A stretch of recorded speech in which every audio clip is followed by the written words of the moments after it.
जय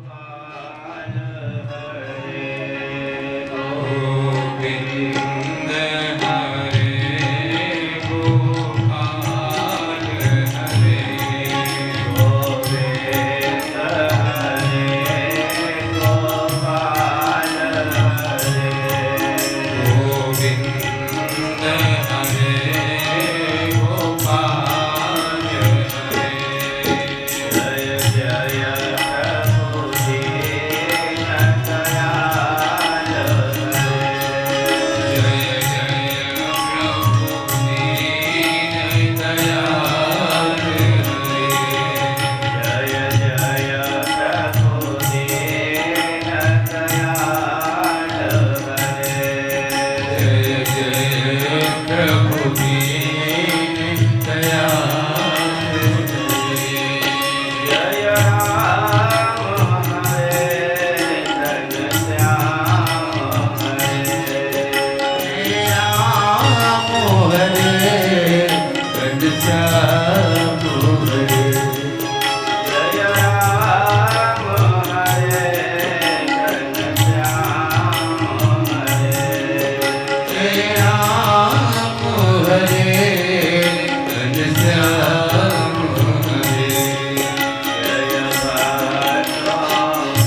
चरणकमलेभ्यो नमः। ॐ नमो भगवते वासुदेवाय।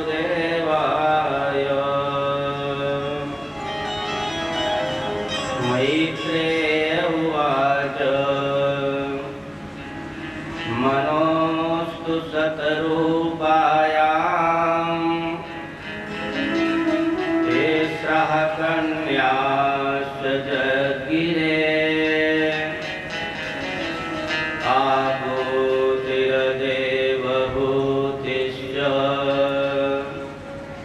प्रसूतिरितिवे श्रुताः। आकूतिं रुचये प्रादाः दपिधात्रिमतीं नृपः। पुत्रिका धर्ममाश्रित्य शतरूपानुमोदितः।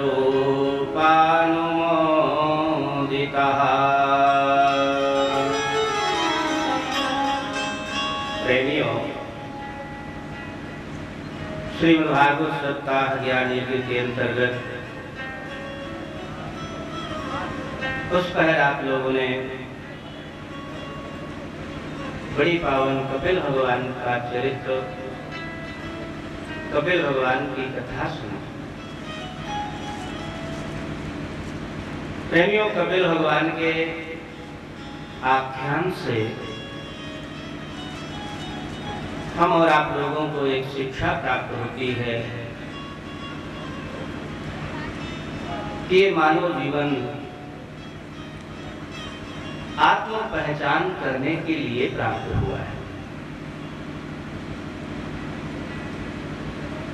भोग विषय तो अन्य योनियों में प्राप्त हो जाते हैं, लेकिन विवेक बुद्धि आत्म पहचान करने की जो सामर्थ्य है वो मानव जीवन को ही प्राप्त है। इसलिए बराबर एकांत में बैठ करके 10 मिनट, 15 मिनट, आधा घंटा प्रतिदिन हमें आत्मचिंतन करना चाहिए।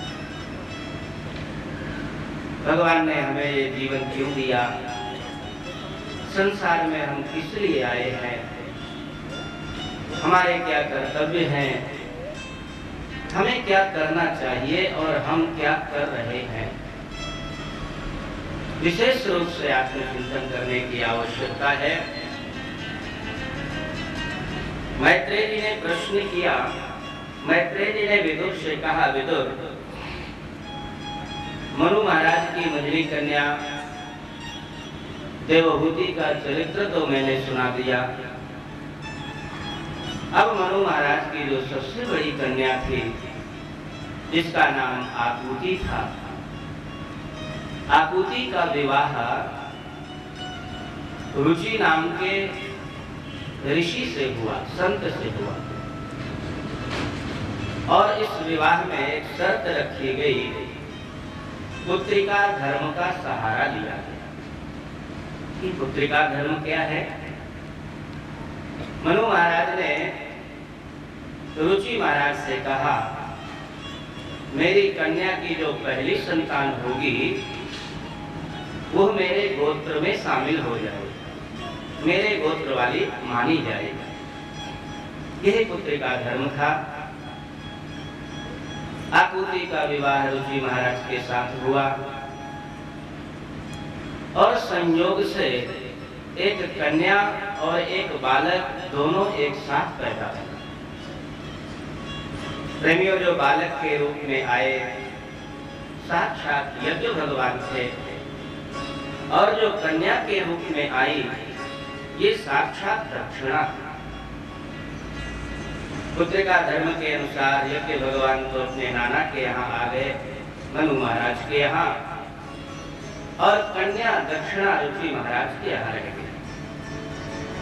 कन्या सयानी हुई, कन्या का स्वयंवर हुआ और वहां पर यज्ञ भगवान भी पहुंचे हुए थे।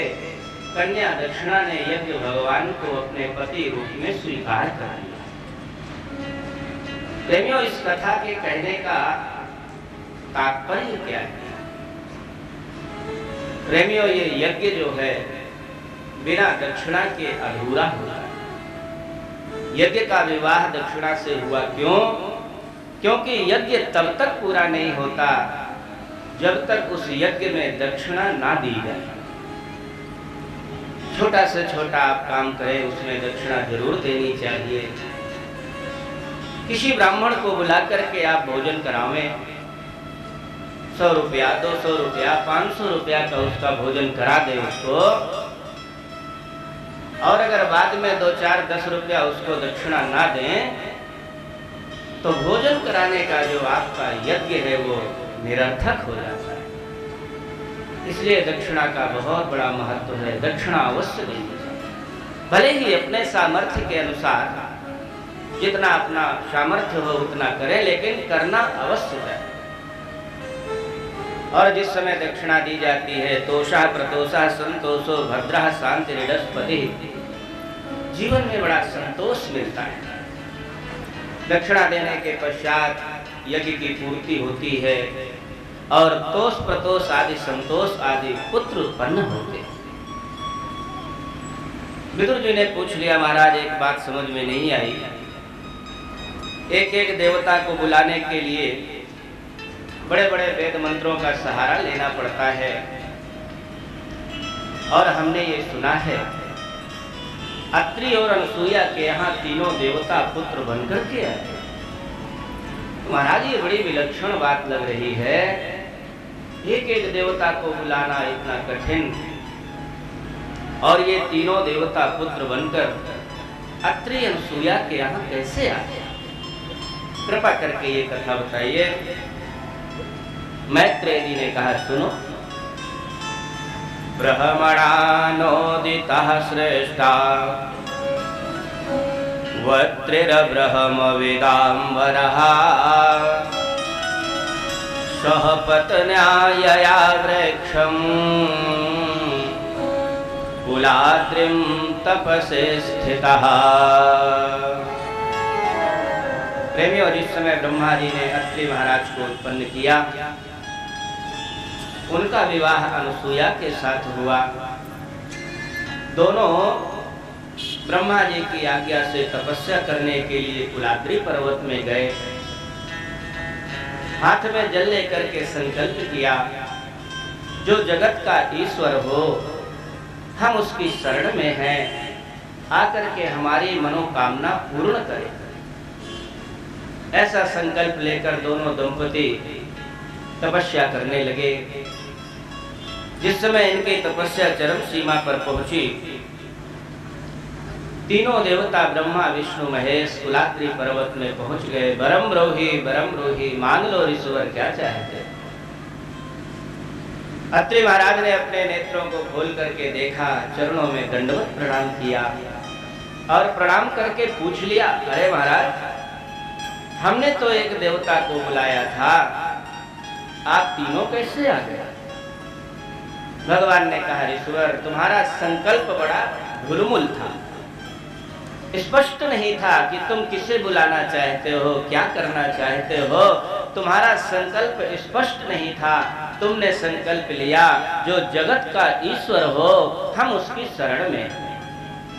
तो देखो ऋषिवर, जगत के ईश्वर हम तीनों, संसार की रचना करने के ईश्वर ब्रह्मा जी हैं, पालन करने के ईश्वर हम विष्णु हैं, और संहार करने के ईश्वर शंकर जी हैं। इसलिए ऋषिवर हम तीनों को आना पड़ा। अब हमारा आना व्यर्थ नहीं होगा। प्रेमियों, तीनों देवताओं ने पुत्र होने का उनको वरदान प्रदान किया। बहुत दिन हो गए, पुत्र नहीं बने। भगवान की लीला को आगे बढ़ाते हैं संत लोग। नारद जी